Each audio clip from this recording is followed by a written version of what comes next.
Gangguan gizi pada bayi dan anak adalah kondisi tidak tercukupinya jumlah zat gizi pada makanan yang dikonsumsi oleh seorang bayi dan anak.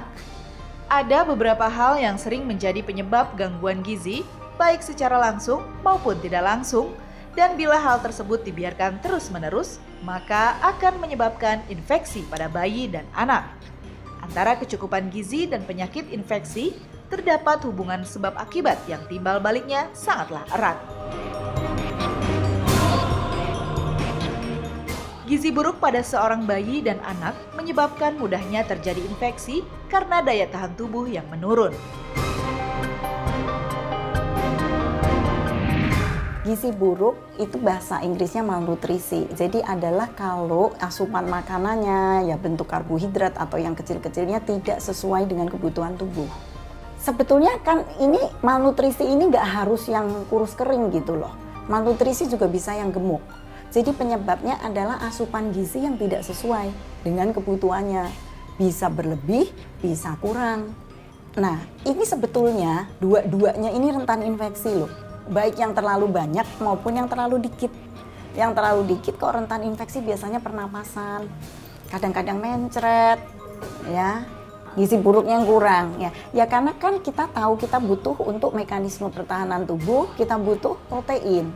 Nah kalau dia kurang, protein ini nggak bisa bentuk imunoglobulin.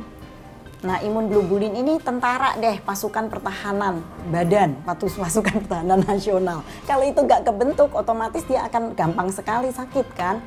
Imunitasnya turun, gitu ya.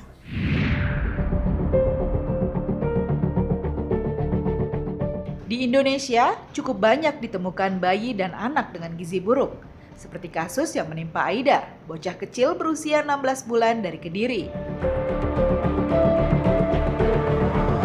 Aida adalah seorang anak yang berusia 16 bulan dengan bobot badan 2,4 kg. Awalnya, Aida kejang-kejang dan mendapatkan perawatan di rumah sakit Kediri. Namun karena kekurangan biaya, Aida dipaksa keluar dari rumah sakit tersebut. Aida sudah ditinggal orang tuanya sejak menderita gizi buruk. Kini Aida hanya tinggal oleh sang nenek. Namun sekarang Aida sudah mendapatkan perawatan medis di rumah sakit, salah satu rumah sakit Kediri yang sudah dibiayai oleh pemerintah Kabupaten Kediri.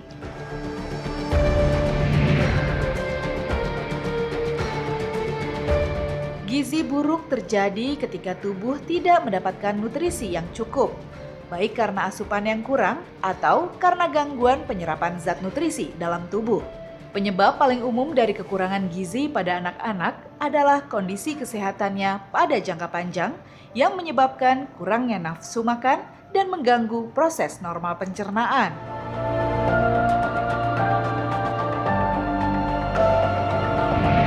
Jadi gizi buruk ini yang udah buruk ya, nggak kurang loh, bener-bener buruk ya. Kalau buruk itu gambarannya yang kita suka lihat itu loh. Kita kan suka lihat gambar-gambar yang kayaknya serem-serem gitu. Yang satu apa yang dilihat tulang, udah tulang kecil semuanya. Semuanya kecil, rambutnya warnanya jagung. Makanya kalau orang dicet-cet suka kadang-kadang dicetnya blond itu kalau yang kurus kering ntar kayak gizi buruk. Ya, yang satu lagi nggak kelihatan kok dia gizi buruk karena perutnya masih embul. Jadi orang suka salah ngerti, dikira ini nggak gizi buruk karena perutnya gede. Tetapi perut gedenya itu bukan karena kebanyakan makan, perut gedenya itu karena tadi proteinnya kurang. Jadi dia sebetulnya bukan gendut tapi bengkak. Kan ada dua, ya. Yang satu kurus kering kelihatan tulang-tulangnya. Pokoknya pasti langsung orang bisa bilang, orang biasa aja deh ngelihat cuma 2 detik juga tahu gizi buruk. Karena kurus kering kebangetan kelihatan. Yang satu ini mesti dilihat karena dia perutnya masih gembul. Nah, tapi dengan perut gembul itu bukan berarti gendut karena yang lainnya kurus, perutnya doang kelihatan cabi. Ya, jadi kita bisa lihat dari matanya, biasanya anemik kan, kurang darah. Terus rambutnya gampang copot. Terus juga kalau kita ukur lingkar lengannya itu kecil banget, di bawah 11,5 atau 11,5 cm. Kecil loh 11,5.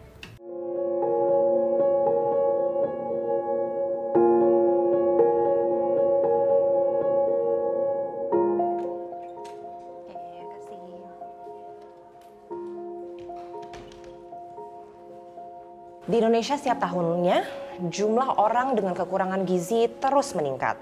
Hal ini disebabkan lack of knowledge dari masyarakat tentang kekurangan gizi, dan pasti penyebab utama adalah faktor ekonomi para masyarakat yang menyebabkan mereka kurang konsumsi makanan dan kurang knowledge tentang apa makanan yang benar untuk dikonsumsi.